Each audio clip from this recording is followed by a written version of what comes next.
తెలంగాణ నేపథ్యంలో ప్రియదర్శి హీరోగా బన్నీవాస్ నిర్మిస్తున్న ఇడుపు కాగితం మూవీ టైటిల్ తెలుగు రాష్ట్రాల్లో వివాదాస్పదంగా మారింది. సోషల్ మీడియా వేదికగా మొదలైన ఈ వివాదం ఏపీ, తెలంగాణ రాష్ట్రాల మధ్య భాష మాండలికాలపై చర్చకు దారితీస్తుంది. కొంతమంది ఆకతాయిలు సోషల్ మీడియాలో వ్యంగ్యంగా పోస్టులు పెట్టడం ఏపీ, తెలంగాణ ప్రజల మధ్య అభిప్రాయ భేదాలను సృష్టిస్తోంది. దీంతో ఈ వివాదంపై చిత్ర నిర్మాత బన్నీవాసు స్పందించారు. ఇది చాలా సున్నితమైన అంశమని, ఇడుపు కాగితం మూవీ టైటిల్ పై కొంతమంది ఆకతాయిలు వెటకారంగా ట్రోల్ చేయడం సరికాదన్నారాయన.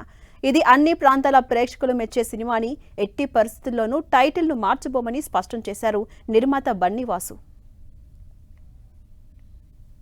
కథను బట్టి మేము టైటిల్ పెట్టుకుంటాం. ఇప్పుడు దాని మీద ఇంత కాంట్రవర్సీ కానీ లేదంటే దాని మీద ఇంత డిస్కషన్ అనేది ఒక సైడ్ పాజిటివ్ ఉంది, ఒక సైడ్ దీనికి నెగిటివ్ ఉంది. బట్ 100% ఏంటంటే ఇది కథని నమ్ముకుని పెట్టిన టైటిల్ ఇది. అండ్ రెండోది ఏంటంటే ఇప్పుడు ఆయన డైరెక్టర్గా జమ్మికుంట నుంచి వచ్చారు ఆయన. సో ఆయన అక్కడ నేపథ్యంలోని రాసుకున్న కథ ఇది. సో డెఫినెట్గా ఆయన ఏదైతే టైటిల్తోని ఈ స్క్రిప్ట్ మా దగ్గరకు వచ్చింది కాబట్టి దానికి 100% జస్టిఫై చేయాలి. అందుకని నేను 100% ఆ కాల్ తీసుకుంది కూడా. డెఫినెట్లీ ఇప్పుడు రేపు ఏదైనా కూడా సినిమా చూసిన తర్వాత అది ఆంధ్ర వాళ్ళైనా తెలంగాణ వాళ్ళైనా ఎవరైనా కూడా ఫైనల్లీ కథ మాట్లాడుతుంది. అదే కథ, అదే టైటిల్, అదే సినిమా.